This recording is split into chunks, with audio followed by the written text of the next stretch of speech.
ಗರುಡ ಪುರಾಣದ ಪ್ರಕಾರ ಹೆಣ್ಣು ಮಕ್ಕಳು ಯಾಕೆ ಹುಟ್ಟುತ್ತಾರೆ? ನಮಸ್ಕಾರ ಸ್ನೇಹಿತರೆ, ಇಂದು ನಾವು ಕೇಳಲಿರುವ ವಿಷಯ ತುಂಬ ಆಧ್ಯಾತ್ಮಿಕವೂ ಆಶ್ಚರ್ಯವೂ ಆಗಿದೆ. ಗರುಡ ಪುರಾಣದ ಪ್ರಕಾರ ಹೆಣ್ಣು ಮಕ್ಕಳು ಯಾಕೆ ಹುಟ್ಟುತ್ತಾರೆ? ಹೆಣ್ಣು ಮಗು ಹುಟ್ಟುವುದು ಕೇವಲ ಒಂದು ಜನನ ಅಲ್ಲ, ಅದು ದೇವರ ಆಶೀರ್ವಾದ ಎಂದು ಗರುಡ ಪುರಾಣದಲ್ಲಿ ಹೇಳಲಾಗಿದೆ. ಒಂದು ಮನೆಯೊಳಗೆ ಹೆಣ್ಣು ಮಗು ಹುಟ್ಟಿದರೆ ಅಲ್ಲಿ ಲಕ್ಷ್ಮೀ ದೇವಿಯ ಕೃಪೆ ನೆಲೆಸುತ್ತದೆ ಎಂದು ಅನೇಕ ಪುರಾಣಗಳಲ್ಲಿ ಉಲ್ಲೇಖವಿದೆ. ಆದರೆ ಕೆಲವರು ಇನ್ನೂ ಗಂಡು ಮಗು ಬೇಕು ಎಂದುಕೊಳ್ಳುತ್ತಾರೆ. ಆದರೆ ಗರುಡ ಪುರಾಣ ಏನು ಹೇಳುತ್ತದೆ ಗೊತ್ತಾ? ಈ ಸತ್ಯ ಕೇಳಿದರೆ ನೀವು ಆಶ್ಚರ್ಯಪಡುತ್ತೀರಾ. ಬಹಳ ವರ್ಷಗಳ ಹಿಂದೆ ಭಗವಾನ್ ವಿಷ್ಣುವಿಗೆ ಗರುಡನು ಒಂದು ಪ್ರಶ್ನೆ ಕೇಳಿದನು. ಪ್ರಭು, ಈ ಭೂಮಿಯಲ್ಲಿ ಯಾರು ಯಾವ ರೂಪದಲ್ಲಿ ಹುಟ್ಟುತ್ತಾರೆ? ಹೆಣ್ಣು ಮಗುವಾಗಿ ಹುಟ್ಟುವವರ ರಹಸ್ಯ ಏನು? ಆಗ ಶ್ರೀ ಮಹಾವಿಷ್ಣು ನಿಧಾನವಾಗಿ ನಗುತ್ತಾ ಹೇಳಿದರು, ಗರುಡ, ಹೆಣ್ಣು ರೂಪವು ಸಾಮಾನ್ಯ ಜನ್ಮವಲ್ಲ, ಅದು ಶಕ್ತಿ ಸ್ವರೂಪ. ಈ ಜಗತ್ತಿನಲ್ಲಿ ತಾಯಿ, ಪ್ರೀತಿ, ಕರುಣೆ, ತ್ಯಾಗ, ಸಹನೆ ಈ ಎಲ್ಲ ಗುಣಗಳನ್ನು ಹೊತ್ತು ಜನಿಸುವ ಆತ್ಮಗಳು ಹೆಣ್ಣು ರೂಪ ಪಡೆಯುತ್ತವೆ. ಗರುಡ ಪುರಾಣದ ಪ್ರಕಾರ ಹಿಂದಿನ ಜನ್ಮದಲ್ಲಿ ಪುಣ್ಯ ಮಾಡಿದ ಆತ್ಮಗಳಿಗೆ ಕೆಲವೊಮ್ಮೆ ಹೆಣ್ಣು ಜನ್ಮ ಸಿಗುತ್ತದೆ ಎಂದು ಹೇಳಲಾಗಿದೆ. ಯಾಕೆಂದರೆ ಒಬ್ಬ ಹೆಣ್ಣು ಮಗಳು ಮುಂದೆ ಹೋಗಿ ತಾಯಿಯಾಗುತ್ತಾಳೆ, ಕುಟುಂಬವನ್ನು ಕಾಪಾಡುತ್ತಾಳೆ, ಮಕ್ಕಳಿಗೆ ಸಂಸ್ಕಾರ ಕೊಡುತ್ತಾಳೆ, ಪ್ರೀತಿ ಹಂಚುತ್ತಾಳೆ. ಆದ್ದರಿಂದ ಹೆಣ್ಣು ಜನ್ಮವನ್ನು ಶಕ್ತಿ ಜನ್ಮ ಎಂದು ಕರೆಯಲಾಗಿದೆ. ಒಂದು ಮನೆಯೊಳಗೆ ಹೆಣ್ಣು ಮಗು ಹುಟ್ಟಿದಾಗ ಆ ಮನೆಯಲ್ಲಿ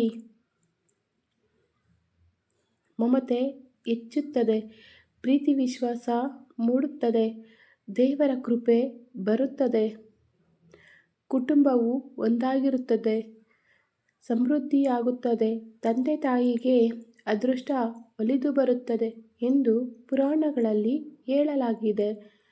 ಅದಕ್ಕಾಗಿಯೇ ಹಳೆಯ ಕಾಲದಲ್ಲಿ ಕೆಲವರು ಹೆಣ್ಣು ಮಗುವನ್ನು ಮನೆಯ ಲಕ್ಷ್ಮಿ ಎಂದು ಕರೆಯುತ್ತಿದ್ದರು. ಆದರೆ ಸ್ನೇಹಿತರೆ, ಗರುಡ ಪುರಾಣ ಒಂದು ಎಚ್ಚರಿಕೆಯನ್ನು ಕೊಡುತ್ತದೆ. ಏನಪ್ಪ ಅಂದರೆ, ಹೆಣ್ಣು ಮಕ್ಕಳನ್ನು ಅಳಿಸುವವರು, ಅವರಿಗೆ ನೋವು ಕೊಡುವವರು, ಅವರ ಕಣ್ಣೀರಿಗೆ ಕಾರಣವಾಗುವವರು, ಅವರು ಜೀವನದಲ್ಲಿ ಶಾಂತಿ ಕಳೆದುಕೊಳ್ಳುತ್ತಾರೆ ಎಂದು ಹೇಳಲಾಗಿದೆ. ಯಾಕೆಂದರೆ ಹೆಣ್ಣು ಎಂದರೆ ಕೇವಲ ಮನುಷ್ಯಳಲ್ಲ, ಅವಳು ದೇವಿಯ ಒಂದು ರೂಪ ಎಂದು ಪುರಾಣ ಹೇಳುತ್ತದೆ. ಒಮ್ಮೆ ಒಂದು ಹಳ್ಳಿಯಲ್ಲಿ ಬಡ ಕುಟುಂಬವೊಂದಿತ್ತು. ಅವರಿಗೆ ಹೆಣ್ಣು ಮಗು ಹುಟ್ಟಿತು. ಆದರೆ ಮನೆಯವರು ಸಂತೋಷ ಪಡಲಿಲ್ಲ. ಗಂಡು ಮಗು ಆಗಿದ್ದರೆ ಚೆನ್ನಾಗಿತ್ತೆ ಎಂದು ಬೇಸರಪಟ್ಟರು. ಆದರೆ ಆ ಮಗು ಬೆಳೆದಂತೆ ಆ ಮನೆಯ ಅದೃಷ್ಟವೇ ಬದಲಾಗತೊಡಗಿತು. ತಂದೆ ತಾಯಿಗೆ ಕೆಲಸ ಸಿಕ್ಕಿತು, ಮನೆಯಲ್ಲಿ ಹಣ ಹೆಚ್ಚಾಯಿತು, ಎಲ್ಲ ಸಮಸ್ಯೆಗಳು ನಿಧಾನವಾಗಿ ಬಗೆಹರಿದವು. ಆಗ ಆ ಮನೆಯ ಹಿರಿಯ ಅಜ್ಜಿ ಹೇಳಿದಳು, ಈ ಮಗು ಸಾಮಾನ್ಯ ಮಗುವಲ್ಲ, ಇವಳೇ ಲಕ್ಷ್ಮಿಯ ಕೃಪೆ ಎಂದು. ಗರುಡ ಪುರಾಣ ಹೇಳುವುದು ಏನೆಂದರೆ, ಯಾವ ಮನೆಯಲ್ಲಿ ಹೆಣ್ಣು ಮಕ್ಕಳಿಗೆ ಗೌರವ ಕೊಡಲಾಗುತ್ತದೆ ಅಲ್ಲಿ ದೇವರು ಸಂತೋಷವಾಗಿರುತ್ತಾನೆ. ಆ ಮನೆಯಲ್ಲಿ ಜಗಳ ಕಡಿಮೆಯಾಗುತ್ತದೆ, ದಾರಿದ್ರ್ಯ ದೂರವಾಗುತ್ತದೆ, ಆರೋಗ್ಯ ಉತ್ತಮವಾಗಿರುತ್ತೆ, ಜೀವನದಲ್ಲಿ ಸಮೃದ್ಧಿಯಾಗುತ್ತದೆ, ಮಕ್ಕಳಿಗೆ ಒಳ್ಳೆಯ ಭವಿಷ್ಯ ಸಿಗುತ್ತದೆ. ಸ್ನೇಹಿತರೆ, ಇಂದಿನ ಕಾಲದಲ್ಲಿ ಕೆಲವರು ಹೆಣ್ಣು ಮಗುವನ್ನು ಭಾರ ಎಂದುಕೊಳ್ಳುತ್ತಾರೆ. ಆದರೆ ನೆನಪಿರಲಿ ನಿಮಗೆ, ಒಂದು ಹೆಣ್ಣು ತಾಯಿಯಾಗುತ್ತಾಳೆ, ಅಕ್ಕ ಆಗುತ್ತಾಳೆ, ತಂಗಿ ಆಗುತ್ತಾಳೆ, ಮಡದಿಯಾಗುತ್ತಾಳೆ. ಎಲ್ಲವೂ ಹೆಣ್ಣು ನಿಭಾಯಿಸುತ್ತಾಳೆ. ಜೀವನವನ್ನು ಬೆಳಗುವ ದಾರಿದೀಪವಾಗುತ್ತಾಳೆ. ಹೆಣ್ಣಿಲ್ಲದ ಈ ಜಗತ್ತೇ ಅಪೂರ್ಣ. ಗರುಡ ಪುರಾಣದ ಪ್ರಕಾರ ಹೆಣ್ಣು ಮಕ್ಕಳನ್ನು ಗೌರವಿಸುವುದು ದೇವಿಯನ್ನು ಗೌರವಿಸಿದಂತೆ. ಅವರ ಮನಸ್ಸಿಗೆ ನೋವು ಕೊಡಬಾರದು. ಅವರ ಕಣ್ಣೀರು ವ್ಯರ್ಥವಾಗುವುದಿಲ್ಲ ಎಂದು ಹೇಳಲಾಗಿದೆ.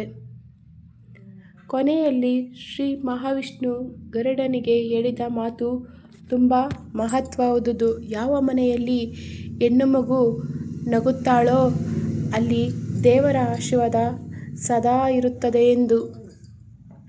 ಹಾಗಾದರೆ ಸ್ನೇಹಿತರೆ, ಈ ಕಥೆಯ ಬಗ್ಗೆ ನಿಮ್ಮ ಅಭಿಪ್ರಾಯ ಏನು? ನಿಮ್ಮ ಮನೆಯಲ್ಲೂ ಹೆಣ್ಣು ಮಗು ಇದ್ದರೆ ಕಮೆಂಟಲ್ಲಿ ಲಕ್ಷ್ಮಿ ಬಂದಿದ್ದಾಳೆ ಎಂದು ಬರೆಯಿರಿ. ಈ ರೀತಿಯ ಆಧ್ಯಾತ್ಮಿಕ ಕಥೆಗಳಿಗಾಗಿ ನಮ್ಮ ಚಾನಲ್ನ ಸಬ್ಸ್ಕ್ರೈಬ್ ಮಾಡೋದನ್ನು ದಯವಿಟ್ಟು ಮರಿಬೇಡಿ. ಧನ್ಯವಾದಗಳು.